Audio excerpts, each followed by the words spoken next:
Okay, 471-6291 is the pledge number. Oh, you want to hear him say that? Okay. Okay. All right. Turn it up. There's no dark side of the moon. Matter of fact, it's all dark is what he said. Okay, that was Pink Floyd. Now, here we are at 471-6291 with time running out. We have an hour left to get you to call in and make your contribution to public radio and Eclecticos. My show is ending in an hour, folks. And if you are a regular listener and have not become a member, boy, just don't let me find out. 471-6291. When I see you at the grocery store and I see your eyes avert quickly, whoops, you didn't see me. I'll know. You're one who didn't give up. 471-6291 is the pledge number. Get that call in right now. I want to hear from you. Local support for this broadcast of Eclecticos is provided in part by Waterloo Records and Video, where music still matters, at the corner of 6th Street and Lamar Boulevard. Again, our last-minute pledge number is 471-6291. We can put your name on our list very easily. Just make that call, 471-6291. Thanks to these people who did call in. Peter Bain, in loving respect for his sister Kay Brooks in Dripping Springs. Fran Nelson, responding to the challenge for artists who make a living from their work. Cindy and Jim Phillips, challenging everyone who enjoys John's laugh. Mary Zitzler, Bill Williams, a new member. Jack and Shisan Odom, Foxes of Harrow. Now what? Okay, I guess they read Foxes of Harrow. Jack and Shisan Odom. Have either of you guys ever read The Foxes of Harrow? No. It's great. You? I haven't. It's a great book.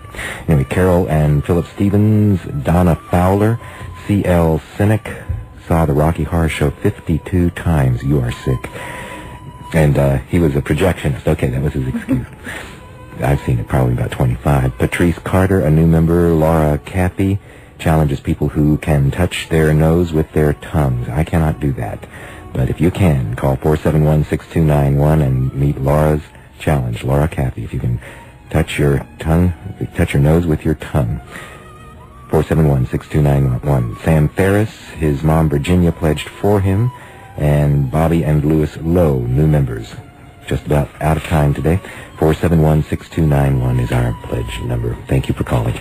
And as I welcome Terence McKenna, let me first say that I've been asked to mention that there is a film called Strange Attractor, which features Terence McKenna, and it will be shown at the Dolby Theater on October the 18th at midnight and the 19th at 2 o'clock. That's just lest I forget that. That's Chris Mosier's film. All right, I'm going to take the Umbrellas of Cherbourg away, as much as I love that music that's been on in the background, and we will say just barely good morning at 11:56 to Terence McKenna. Terence, hello.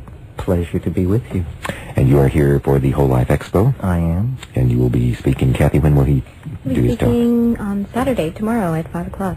5 o'clock in the afternoon? The Coliseum. In the Coliseum. We had such an incredible response to Terence last year. He sold out the biggest room we had. So we've moved him over to the Coliseum, where he hopefully will be able to accommodate up to about 12 or 1,500 people if need be. Okay, well, there is a large audience of people who know all about him, or a great deal about him.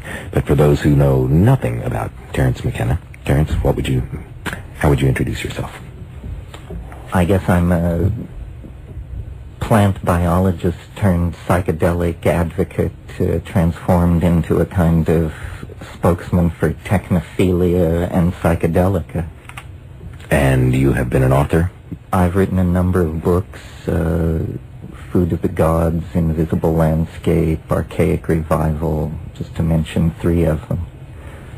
And the one that I have, this Invisible Landscape, is one that you are touring now, or is that it's been out a couple of years, I think so? They all came out in the early through the middle 90s, and I've been touring them. I have another book in the works called Casting Nets into the Sea of Mind, but it'll be a while before that comes out. I've also done a number of musical and film projects around. So you're into music as well? well, music is into me. I'm not very musical, but there's been a lot of sampling of my voice, and I've done vocal overlays and things like that with bands like The Shaman and Zavuya, Space-Time Continuum. Okay. What will you be talking about when you give your talk at the Whole Life Expo? Well, it's a sort of a broad topic. It's here we are at the end of history. All the world's cultures are melting together. More powerful technologies than we've ever imagined are now in existence. Our political assumptions are in flux. Our environment is being destroyed before our very eyes. All kinds of spiritual and religious prophets are selling their wares in the streets. So my take on all this is basically simply to ask the Mr. Natural question, which is, what does it all mean? How did we, essentially an arboreal primate, ever get into a situation of the sort represented by the end of the 20th century? Is it a mad play without meaning? Is it the unfolding of God's plan? Is it the protocol of the elders of Zion or the alien invaders? Just what is going on? And of course the special lens that I bring to this is the much maligned and highly suspect psychedelic experience. Anathema to some, religion to others. One of the most controversial behaviors available to 20th century people, but one that I think is probably very important to recapturing a sense of personal wholeness and then trying to fit oneself into this truly mad, mad world that we've called into being. The psychedelics that you're talking about might be which drugs? Plant-based indoles such as psilocybin, DMT, mescaline, the combinatory Amazonian thing called ayahuasca. These are all psychedelic plants and plant mixtures with very long histories of human usage in non-Western society. Western society is the most phobic of all cultures toward the psychedelic experience. It's almost on a par with our phobia toward sexuality. In fact, maybe these things are linked. But in Aboriginal and traditional cultures around the world, spirituality has always been associated with dissolving of ordinary cultural boundaries and states of mind. And, you know, you can do this with meditation and fasting and abandonment in the wilderness and so forth and so on. But the most effective and non-invasive way to approach this, everyone agrees, is through ingestion of psychedelic plants. But because these experiences are so powerful, they challenge ordinary secular and religious authority. And consequently, a society, if it chooses to, can get into a real swivet around these issues, such as our society. I don't really link this to the larger problem of international drug syndicates and addiction and all that. That's a slightly different area of concern because the psychedelics are not addictive and they do not generate huge criminal syndicates. They don't make anybody very much money, but they certainly attract a great deal of media attention, most of it negative, because of their impact on our ways of looking at our politics and our social arrangements and everything about being human. Terence McKenna is our guest. We are still accepting pledges, by the way, at 471-6291 or 1-888-471-6291. This is the last week to make your contributions. I hope you will do so right now, even as we speak. 471-6291. Terence, the way in which you are talking about the psychedelic drugs that you've mentioned suggests that they might be something other than just for fun or escape, that they might actually have something useful in terms of the human experience for instruction. What are we going to learn from these drugs, or have we learned, or could we? Well, human culture is essentially a product of the imagination. All our religions, our technical accomplishments, our literature, our poetry, all products of the imagination. This is precisely the domain where these psychedelics impact very, very powerfully. So if we believe that invention, creativity, individual self-expression, insight, if we value these things, then the psychedelics are primary items in our cultural toolbox because they empower all of those things. It's curious to me that Western civilization, which invented the idea of progress through technology and social transformation, is so phobic of this factor in nature which would accelerate those tendencies in our own culture. So I think there is something for our culture in psychedelics, and there is definitely something for the individual. You know, in a way, culture is like software. It's the operating system in a local area. You download being a Witoto tribesman or a Hong Kong stockbroker, and then behaviors are prescribed. But naive people tend to believe that these operating systems are reality. They're not reality. They're just something you learn as you grow up in a certain time and place. Psychedelics seem to dissolve cultural conditioning. This is one of the things that makes them such political dynamite, because the business of political systems is to convince you of the local operating system, convince you it was sent from God and is beyond critique, when in fact it's just a bunch of rules fellow monkeys pushed together over time to make things easier for the alpha males. Psychedelics dissolve these cultural assumptions, whatever they may be, and for the first time you sort of get to look at the naked human animal and think about where you might want to go personally and as a member, a politically potent member of a society.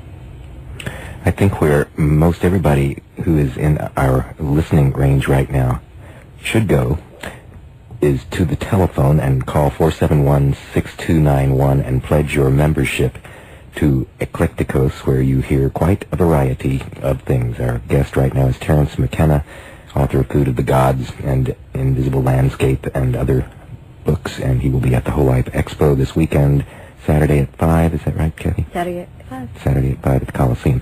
A pledge number, and it's very important that you call if you enjoy what you hear on this program. This is your last chance to do it. It is 12:06. It will be 12:59 in no time, and I'll be finished.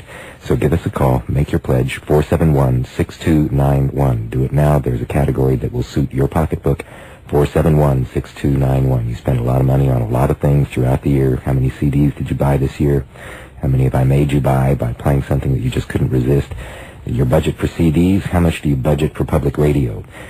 This is where you get to audition those CDs. 471-6291 or 1-888-471-6291. And if you have a cable on your television set, you are paying, what, $40 a month for something you really don't even use that much, and yet you use us every day? $40 is a membership. 471-6291. Call, pledge now. A business membership would be nice, too. Thank you very much for calling. Now, back to Terence McKenna. Terence, it's a controversial subject, of course. There are many people listening right now who think, what? This is outrageous. I have somebody on who's promoting the use of psychedelic drugs. Well, I don't know that I'm promoting it, but it's interesting to hear what you have to say about it. I would like to know more specifically what these drugs tell us. You're saying that it tells us something about ourselves that is other than what we have been told by the culture that has evolved. Do the drugs have a message in themselves? Is it a language? Is it a way of experiencing a potential in one's own imagination that has heretofore not been tapped? What? Well, first of all, it's a gradient. I mean, whenever we have to talk pharmacology for a moment. Whenever you're talking about a substance or a drug, there's a curve of dose response. So let's just use psilocybin as an example. At low doses, psilocybin makes your vision clearer, makes you feel more robust, more interested in the exterior Kind of world. like coffee or something. On the edge of that, it stimulates. At higher doses, unusual thoughts begin to form, thoughts that you recognize as not your normal pattern of thinking and observing. At still higher doses, when you close your eyes, the normal orange or pale brown background behind your eyelids has been replaced by moving walls of color and pattern. At still higher levels, these moving walls of color and pattern become visions or hallucinations. They become recognizable visual scenarios. Well, anything like that is just flooding your mind with information. And these things have intimations of the distant past, the far future, alien connections of some sort. It's definitely magnifying our own set of cultural preconceptions and obsessions, but it's also putting information in there that we could not ordinarily imagine. And for me, the sine qua non of the psychedelic experience is when I look at the contents of my own mind and say to myself, I could not have imagined this.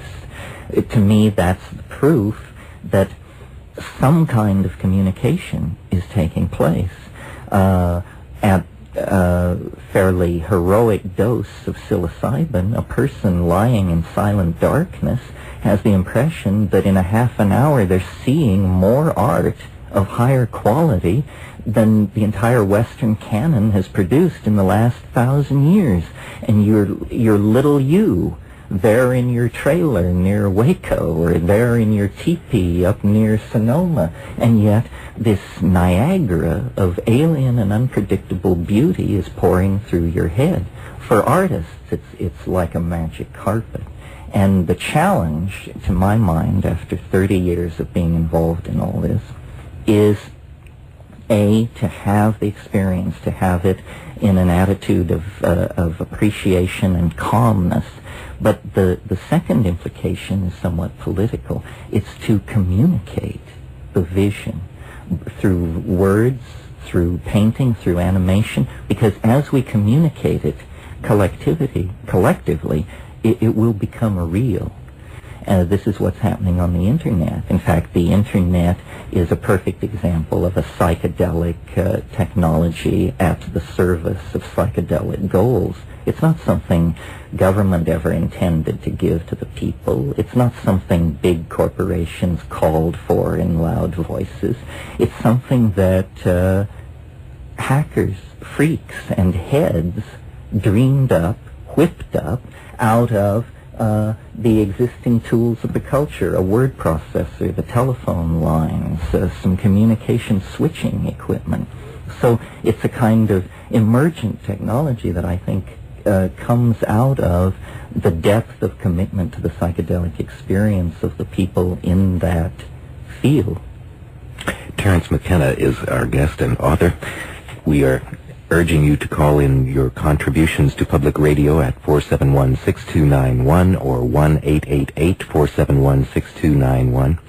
I know that you don't want to miss a word that Terence has to say, so call right now, because I'm going to yak for about as long a time as it takes you to make your contribution. 471-6291 or 1-888-471-6291. And if you don't call, I'll just say goodbye to Terence and start playing tunes. No, so you better call 471-6291. 471-6291. Your $25 membership, 7 cents a day. $40 basic membership, 11 cents a day.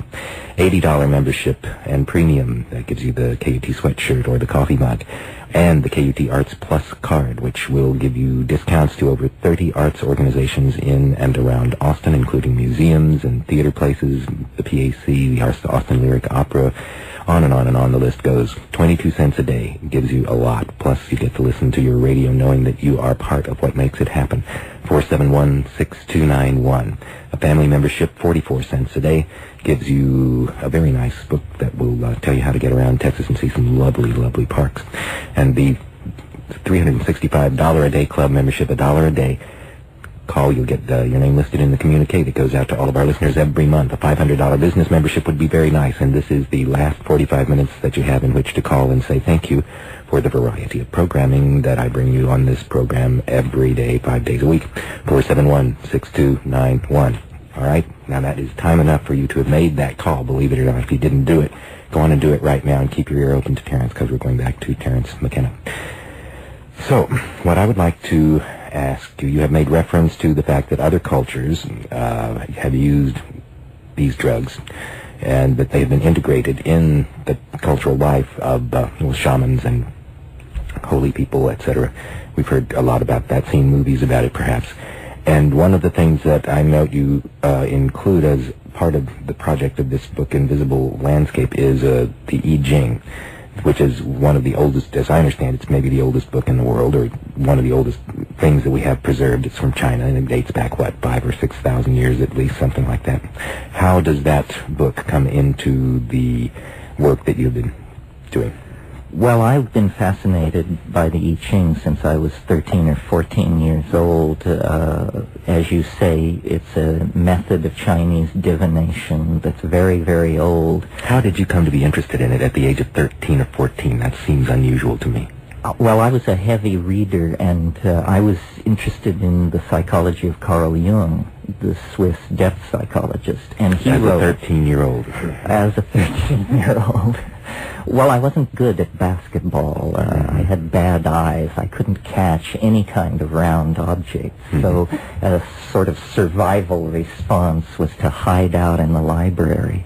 And it made me the freak I am today. But yes, the I Ching, people's involvement with psychedelics often takes them in some very personal and particularized direction. And for me, it took the form of a mathematical analysis of this ancient Chinese oracle. The ordinary notion with the I Ching is that you go through a process of sortilege, tossing coins or moving small sticks around, and you get a reading. One of 64 hexagrams will change into one of the other hexagrams, and this is accompanied by a reading. But these hexagrams occur in a fixed order traditionally, and I studied that for mathematical intent. In other words, I was interested in the question, is this traditional order of the hexagrams simply a jumble that's been preserved through tradition, or was there some mathematical reasoning behind it? And that's a pretty dry academic question, but as I got into it, I realized, or I became convinced, is I guess the way to put it, that there is a pattern inside the Ching that actually pictures the ebb and flow in this world of ours of a quality which science does not recognize, Western science, a quality which in the East is called Tao, but which I chose to call, after Alfred North Whitehead, novelty. And it's an invisible something in the world which causes investments to succeed, movies to do well, relationships to flourish, or the opposite in its absence. And we can't see or feel this stuff in the world, but it builds things up and it tears them down at every level. Empires, whole species, relationships. It's happening on every level of time, and it can actually be pictured as a graph, like a stock market graph, novelty, ebbing and flowing. Well, to cut to the chase on this, the bottom line in this kind of thinking is the ability to predict not only the future, which is pretty much a fire-free zone, but also to predict the past, to lay these novelty graphs out over the past 2,000 years of invention, migration, pogrom, and so forth, and to see that when society is inventive, creative, productive, novelty is increasing according to this mathematical theory. Similarly, societies that are restricting freedoms, very constipated, very restrictive in their approach to reality, these register on this graph as societies ruled by the opposite of novelty, which I call habit. So all of reality can be seen as a kind of dynamic struggle between habit and novelty, each trying to get the upper hand over the other, and this can all be mathematically modeled out of the I Ching. You see, the thing that's so puzzling to people about the I Ching is that it works, and yet it's as occult as the tarot or throwing the bones or any other of these contemptuously dismissed occult methodologies. But very scientifically minded people have been impressed by the fact that the I Ching works. So I set out to figure out why and how it worked, and I wrote about this in The Invisible Landscape and have published software, and it's my unique contribution to 20th century ideology. Psychedelics are advocated and defended by many people from many different perspectives, but I, so far as I know, am the only person who has built a complete edifice of explanations of nature, but honestly admitting that the foundations and the inspiration were psychedelic experiences. Terence McKenna, our guest. Our pledge number is 471-6291 or 1-888-471-6291. It's unusual for me to have as a guest at the very end of the program, which concludes our fundraising efforts. But Terence McKenna is an unusual person. I'm glad to have him today. And I hope you will be responding by calling and making pledges at 471-6291 or 1-888-471-6291. We're just about finished. Time is running out. 471-6291. Call and make a pledge. You might miss a couple of words, but call and make your pledge. He has some more interesting things to say. 471-6291. The end of the fundraiser is upon us, and it will be a success if you call. If they are sitting in that room over there with 15 people and no telephones ringing, I am in big you-know-what. So call 471-6291. That could get us into a discussion of another kind of drug, but let's not go there. Let's say you said the I Ching works. What do you mean it works? I have the impression that you get you do your coins or whatever you're going to do, and you get this one, and you read what you want, and you get what you want out of it. But you're saying it works like in a scientific way or something. Well, the frequency with which people react to these readings by saying this is freakishly accurate, this is incredibly cogent and directly to the point. It's more than like the astrology thing in the newspaper. Oh yeah, so I can see myself in that. I think it's more precise. But let me riff on something you said in your pitch. You said time is running out. This is a conclusion that I was not happy to have forced upon me by this research into the I Ching.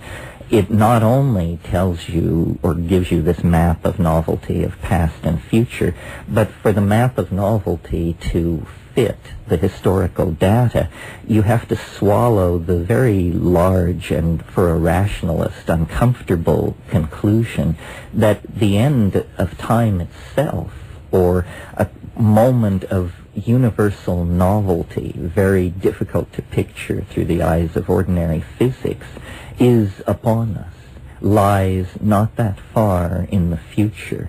And so this has given my career a peculiar spin, because here I am basically trying to be a scientific rationalist, but now burdened not only with a theory that predicts the future, but in the course of predicting the future, predicts that in 2012 AD, all of the novelty that has been unleashed over the past few billions of years, not only cultural and technological novelty, but the novelty of biology, the novelty of geology, all of these things reach some kind of crescendo of connectivity and intensity within the lifetimes of most of us.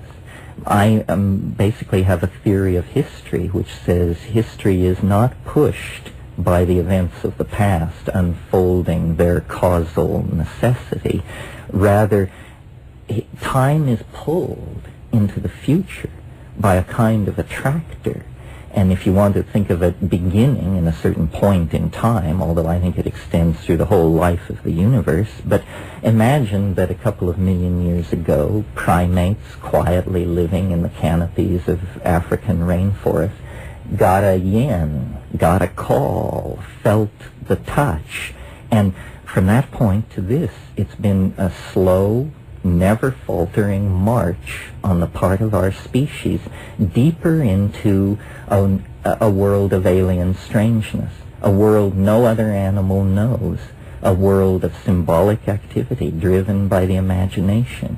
First songs and stories, and then writing, and then mathematics and language, and then higher and higher technology. We are actually being sculpted in the image of an alien something that is making us like itself as we approach it through historical time.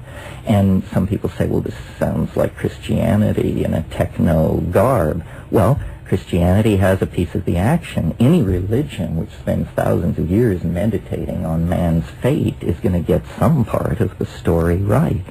And I think the Christian assumption of an approaching great change, or Art Bell calls it the quickening, it's all around us. It's perfectly obvious that the 20th century is the culmination of 10,000 years of culture, and that beyond the 20th century lies, quite simply, the unimaginable. Our notion of what it is to be alive, our notion of individual identity, our notion of our sexuality, our notion of being confined in physical space and time, all this is just dissolving. It has been dissolving throughout the 20th century under the impact of modern communications and so forth and so on. But now, with the internet, with the computer, with psychedelic drugs, with virtual reality, with the bringing of all cultures into the global family that speaks the language of modern science, we're clearly being sucked into something almost unimaginable, a singularity. And some people say, well, it's 1,000 years in the future, it's 500 years in the future. Not if you factor in the asymptotic acceleration that seems to be a natural part of the process. You just went over my head, the asymptotic. It goes faster and faster. It's not a smooth, we're not traveling 100 miles an hour toward the eschaton. We're traveling 100 miles an hour times 100 miles an hour toward it. In other words, the acceleration is increasing, and very hard-nosed engineering types talk about an era 10, 15 years in the future when we will release infinite energy, attain infinite speeds, be able to pack all the information we want into a few nanometers of space. In other words, any engineering or social goal we can imagine is on the brink of achievement. Well, what lies beyond that? And is this a process which we are generating as we like to think? Or is it in fact that we're just a cork on the ocean riding an enormous wave that is now moving towards some crest where biology, which committed itself to culture and technology, is about to make a leap into hyperspace? Who knows? Terence McKenna is our guest, and as I expected, he has a good line.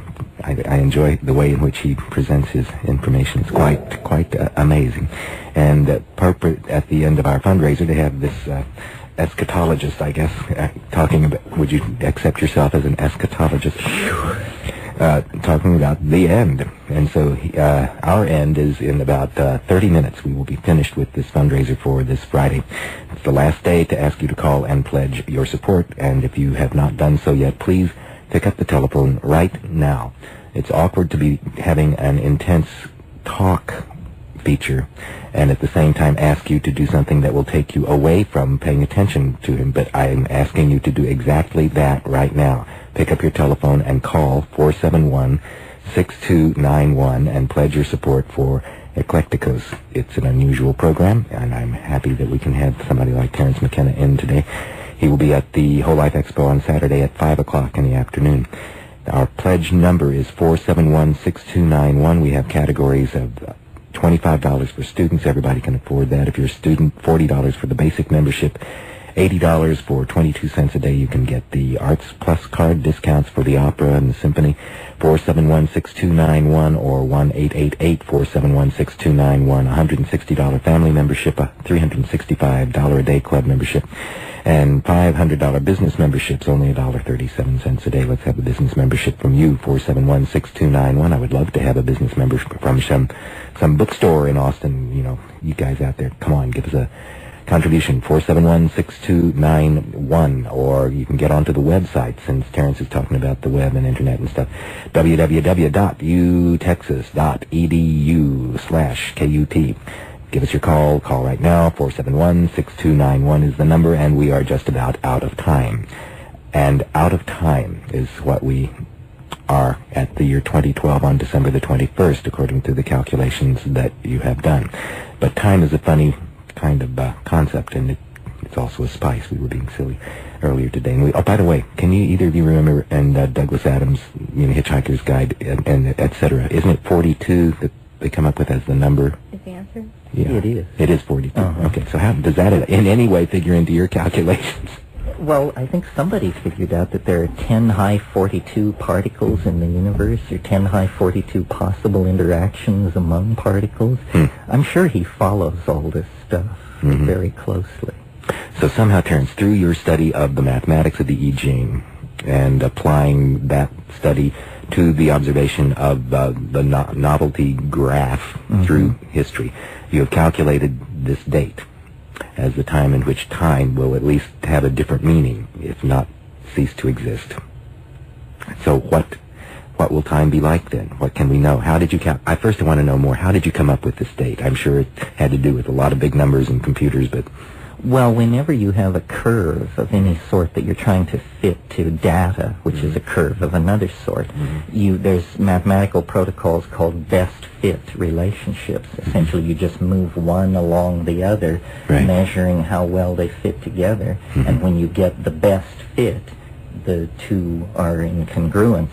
So it's pulsing at a different rate. It goes up and down. It goes up and down. So, for instance, you have, you know, the Italian Renaissance, a spike of novelty, then the horror of the colonization of a new world. That's a descent. And you can see that history is the ebb and flow, because societies can't sustain novelty very long, and if they become habitual, sooner or later some genius or religious crank turns over the apple cart, and then you get new novelty. So societies are always in an uncomfortable relationship to novelty and habit. I've spent a lot of time trying to imagine what could happen in 2012 that would fulfill the graph, but not require the absolute transformation of all time and space forever. Since that's such a large cookie, I don't think I want to take a bite out of it. Hard to know what the recipe might be as well. One thing that's occurred to me that would very nicely fill the bill and make the prophecy come true, and yet still leave us with a world you can walk around in, is if time travel were to be discovered. If time travel of some sort were to be discovered, then the portrayal of cultural novelty on a time-scaled linear graph would become impossible. It's almost as though the data on the graph suddenly leaves the two-dimensionality and begins to move out toward the viewer. So then you could look at the time graph and say, aha, it worked until 2012, because at that point time itself became nonlinear, because people began exploring time in all directions. If time travel were a real possibility, you would not only have an address in space, but some of us would choose to rusticate in the 11th century, and some of us would choose to live in 22nd century Manhattan. So we would have time-based addresses as well as space-based addresses. And of course you couldn't describe historical change. Well, for history to exist, it requires seriality of events. If the event system becomes non-serial, then you can't speak of history anymore. Something very large like this is happening to us. Perhaps we're going to form a symbiotic relationship with solid-state machinery of some sort. Lots of people are cheering that on. Now, run that one by me again. It means like humans and computers will get married and have kids or something? Or? No, it means you won't be able to tell where your body stops and the internet begins. In other words, you'll say, gee, I wonder what they're serving at so-and-so's restaurant tonight, and the answer will be hanging there in space. because you will have automatically accessed the internet, been to their website, looked at the menu, and returned with the data. In other words, we are going to create, I think, a collective. What the internet is a nervous system.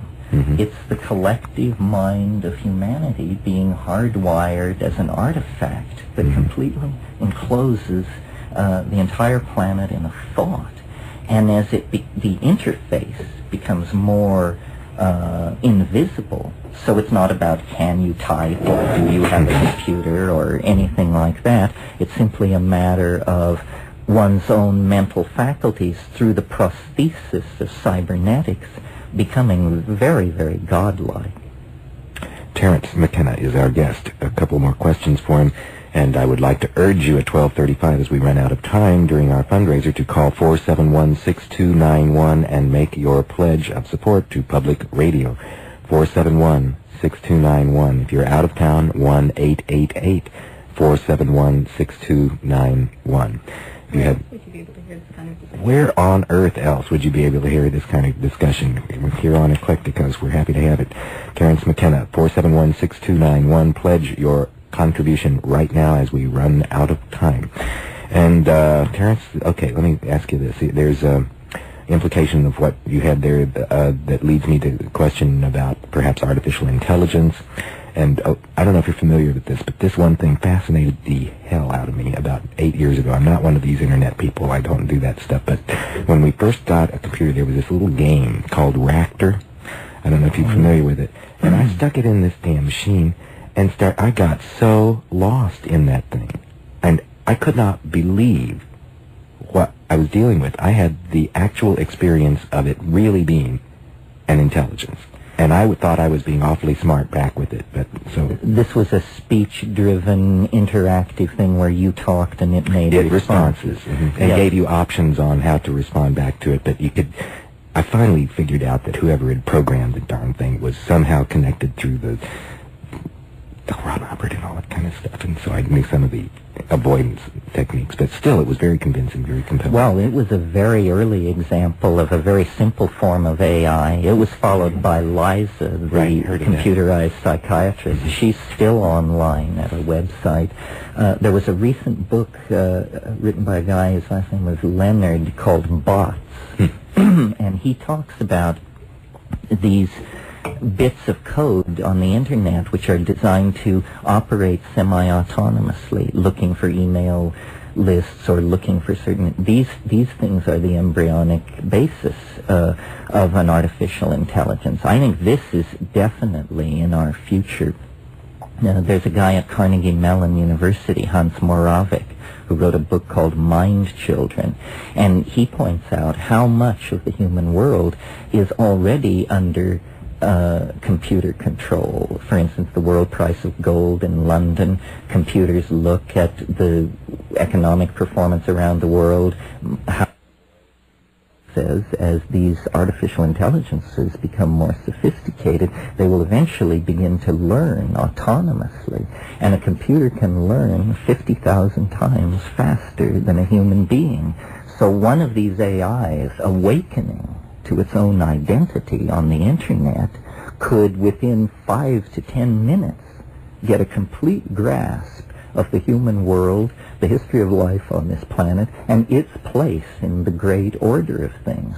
And what this AI would think of that, we don't know. Would it worship us as gods? What would be its values? Would it take a look at the trashed environment and wrecked Earth and begin to turn off factories and dial down the power grid?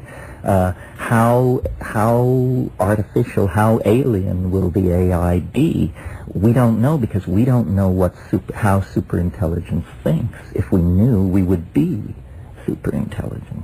So in a way, we have called forth into our midst another species of intelligence, and how it relates to us will be probably almost entirely defined on its terms. So this is just one of many stand-your-hair-on-end scenarios that we could discuss here. But this is a very real one. Long before flying saucers land on the south lawn of the White House, the alien artificial intelligence that is growing in the primordial soup of the Internet will have speciated and conquered the planet. Wow. This is Terence McKenna getting us ready for Halloween. We had Dracula earlier, and now we're approaching the end of time as we know it, and we certainly are on this program. It's 20 minutes before 1 o'clock. You have just time enough to get your pledge in at 471-6291. The volunteers are standing by waiting to hear from you with your money. 471-6291. I know I'm going to hear you on the street saying, "Oh, John, you had Terence McKenna on. That was just incredible, man." Yeah, hey, man. It was so incredible you didn't even bother to pick up the phone and make your pledge. So, man, pick up that phone, 471-6291 or 1-888-471-6291. It's the last chance you have to pledge your membership to Eclecticos during this very busy and we hope successful fundraiser. I haven't had anybody bring me any names, so I'm afraid that means nobody is making any phone calls because we're talking and you're interested in what we have to say, or maybe you're not. I'm not talking to you if you're not there, but if you are there, you are the one I want to pick up the telephone and call 471-6291. You have just time enough to do it. We'll give you the Arts Plus program, and lots of people participate in that. Galleries all over town and the PAC, etc. So you'll get discounts. $80 is all it takes to be a KUT member at that level, and you'll get the KUT sweatshirt with the armadillo on it, and you'll also get to choose from the coffee mug, and you've got many reasons to pledge. Mainly, just don't let me catch you on the street at a party. If I know who you are and I find out you haven't pledged, you're in trouble. 471-6291. And if I don't know you at all, you know you ought to pledge. So come on, 471-6291. Or if you're out there in Fredericksburg or San Angelo or Bastrop or Georgetown or San Marcos, call 1-888-471-6291. Terence McKenna, back again. One of the questions that I have for you, I guess, is the experience that has been described by those who have taken some of the psychedelics has been that there is information in the drug, and there's a dilemma. Well, the drug was this little thing, a pill or whatever. The experience was had through a revelation in consciousness. So is it in the drug? Is it in your head? Is it in both? What's the relationship between what that drug is and what the revelation of the person who experiences the drug? Well, I feel the force of that question. I think the first scientific experiment I ever performed was I destroyed a radio to get at the little people inside. And the psychotic episode. The drug sort of raised this same issue. As someone with a knowledge of chemistry, I know that the drug molecules are very simple molecules. We have proteins in our body with molecular weights of 200,000-300,000 Daltons. The psychedelic molecules are tiny and simple. On the other hand, the content of the experience is so alien, so capable of transforming one's expectations and understanding that it seems a little disingenuous to just say you're just talking to yourself. So back to the radio model. There aren't little people inside the radio, but there are little people, or big people, we hope, somewhere far away in the radio studio. So the drugs begin to look like antennas, transceivers, for some kind of information which is out there in the same way that radio is out there. I mean, it's hard to stand somewhere in the world these days and not have your body transected by thousands of AM and FM radio stations, air-controlled signals, all this. You're not aware of that. Imagine if there were simply a drug invented that allowed you to be aware of the radio moving through your body. What a smorgasbord of options would await you. Well, in a sense, I think that's what the drugs are showing us. You know, there's a lot of talk now in quantum physics about what's called non-locality. This is a conclusion that quantum physics spent most of the 20th century resisting as even weirder than some of the other stuff they had accepted. But now experiment seems to be hammering home the notion that the universe actually works this way. And what it seems to be is that behind the dimension of ordinary space and time ruled by Einsteinian physics is a domain called the domain of Bell non-locality, after the physicist who discovered it. And this is a domain where all particles which were ever in intimate association retain a kind of connectivity, no matter how far apart in time and space they have come in the meantime. Well, since physics believes that all particles were once intimately associated in an event called the Big Bang, it means that the universe, in all of its vastness, billions of light years in extent, is in fact instantaneously all connected in a domain below the level of ordinary physics. Well, we don't know how to use the non-local domain for communication, but we have discovered it. So give us 100 years, 1,000 years of continued civilization, we could probably crack that puzzle. If any civilization anywhere in the universe ever got this far with a technology to the point where they were on the brink of non-local radio, let's call it, we would hear them. Because when it's non-local, it's everywhere. And these biological molecules with extremely reactive ring structures are how you would design a nano-sized antenna. So I think local reality obeys the laws of rational physics that constipated Western scientists have fought so hard to achieve and describe. But the imagination is a true dimension. It's not your mind or my mind or the human mind. It's a non-local dimension filled with information. And this is where the gods, the demons, the spirits, the invisible forces are hiding out. And shamans have always known this. Without the vocabulary of quantum physics, without atom smashers and advanced mathematics, they have known that you perturb the mind to go into non-local, spirit-haunted domains of enormous power and potential. That's exactly the situation. And it's been hard for us to discover it and come to terms with it because it doesn't arrive packaged in quite the way science expects reality to be packaged. Science doesn't like the mental universe. It's slippery, it's hard to gather data, it's hard to see what's going on in there. But in fact, that's the domain of novelty, complexity, and communication that has been the source of our own uniqueness, our inspirations, our religions, our inventiveness. And it's just now time, as we mature as a civilization, to address this, to get in touch with these whisperings from other dimensions, to learn from them, to trade memes, and there may be some answers there that can help us out of the immense cultural quagmire into which we've wandered. Terence McKenna. I'm not sure I got a direct answer, but I got an interesting response. I wish I could remember the question. Basically, is it in the drug or is it in your head, or what is consciousness? Oh, no, the answer is it's not in the drug and it's not in your head. It's non-local. It's coming from somewhere else in the universe. The objects in the imagination are real somewhere so far away that it doesn't matter at all. That you will only deal with these things as mental objects, but know that they are real somewhere. Somewhere beyond time and space, perhaps, but nonetheless real?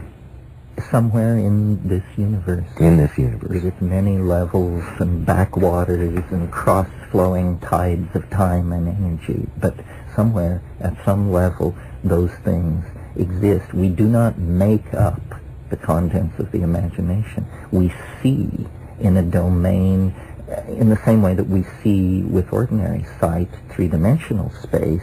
With the imagination, we see four-dimensional space, and it is non-local.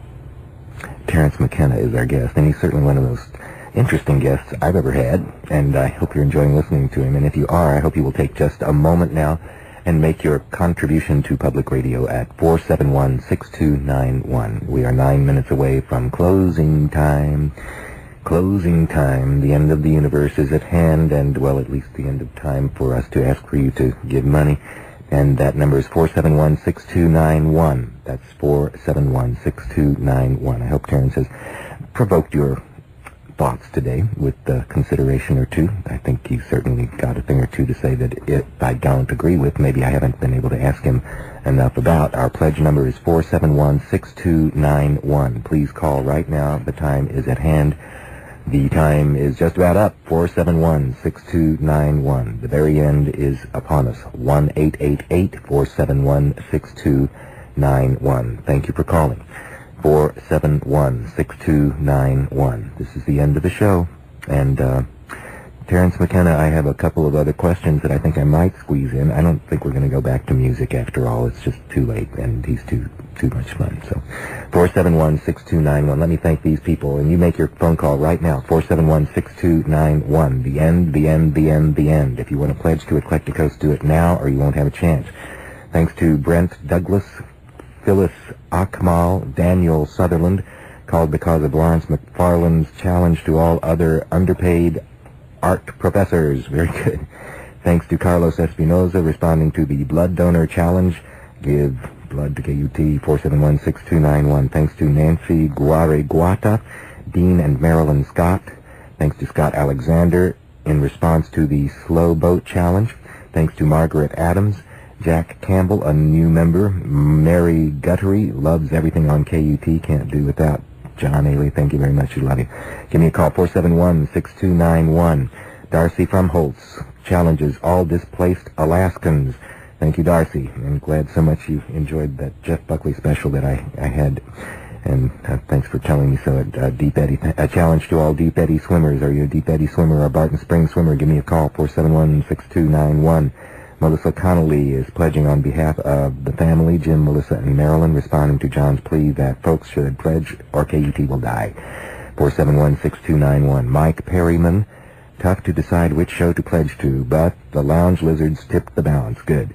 Mary Walker challenges all Pink Flamingo owners. Bernadette and Cosmos are hers. Ruth Powers, Mary Alice Appleman, Pat Shepard, Mary Jane Warren, Julie and Steve Schwartzander, a new member, James and Carroll Bowman, a new member in an IBM match, and Jeff Heiberg, another new member. Our pledge number is 471-6291 at this penultimate, no, it's the end, it's the ultimate hour, 471-6291. Call now, please, please. There are volunteers waiting to answer your phone call. So please make a call right now, 471-6291. You'll have a chance to hear more of what Terence McKenna has to say at the Whole Life Expo on Saturday at 5 o'clock. But I guess, what else can I say? But give your money. Ring, ring, ring. Call 471-6291. Jen, are the phones ringing? Can you tell me if the phones are ringing? They have to be ringing. 471-6291. This is the end. Call. Run see. If they're not all ringing right now, I'm just going to throw a fit. 471-6291 or 1-888-471-6291. You can also get onto the web at www.utexas.edu/KUT, but I'd rather have you call 471-6291. Terence McKenna, we're back to you. We're going to find out in a second if anybody's calling, and they had better be. 471-6291. What on earth would I ask you as we come to the end of this program?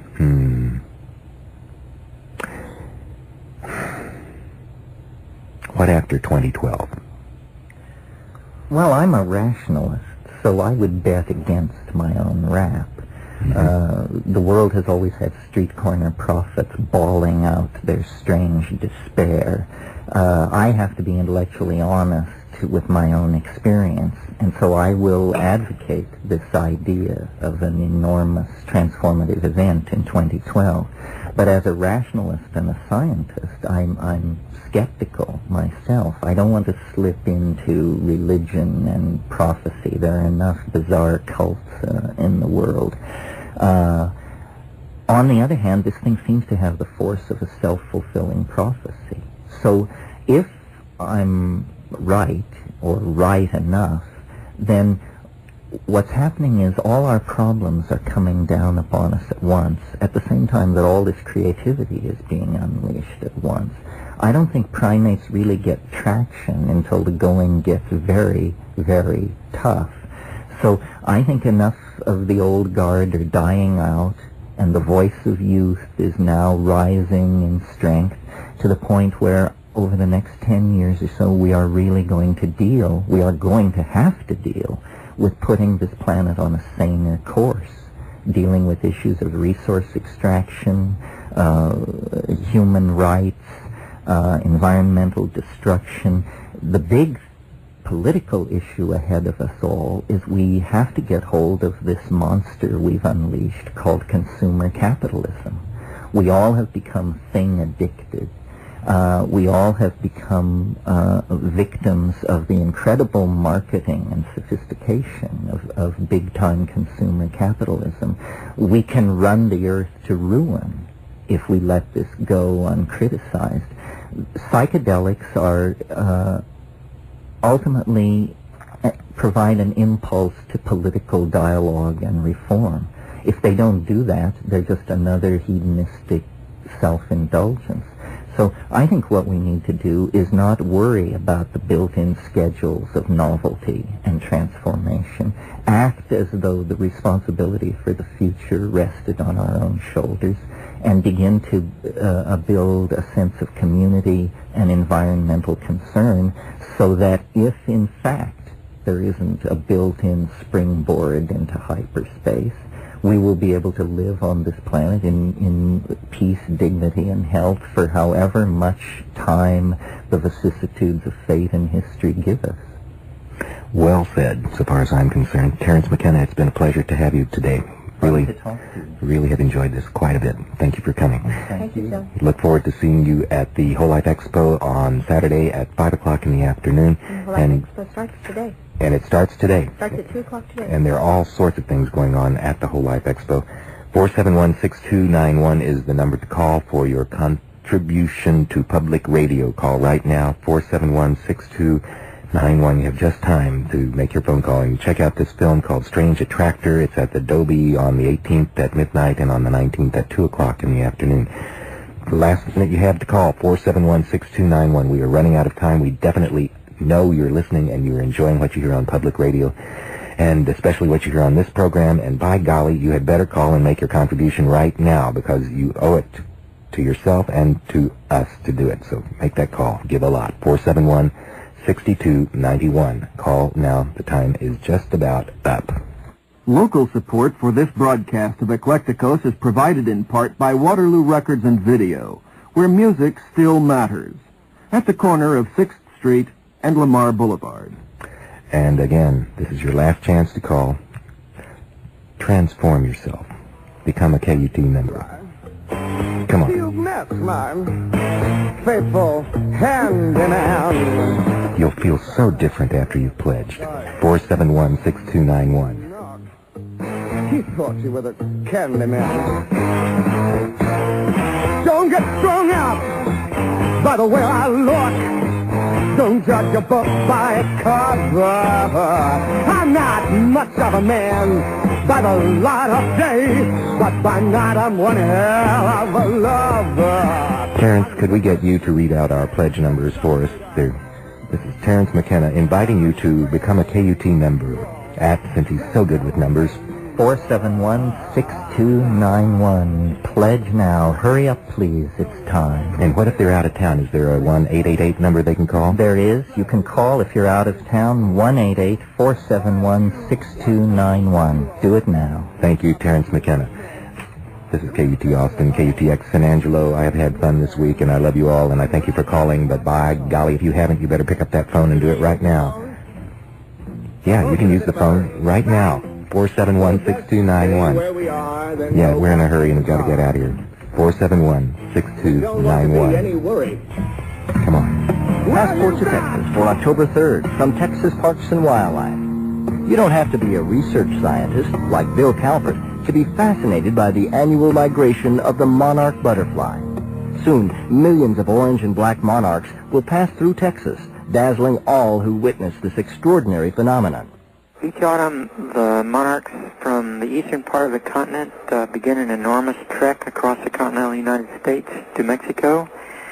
It takes them about 2 months to get from their major breeding grounds, which are in the latitude of the Great Lakes, to cross the continental U.S., funnel through Texas, enter into Mexico, and then follow the mountains into central Mexico. Monarchs catch a ride on the winds of cold fronts, says Calvert, and will travel through Texas along a 200-mile-wide flyway extending from Wichita Falls to Del Rio.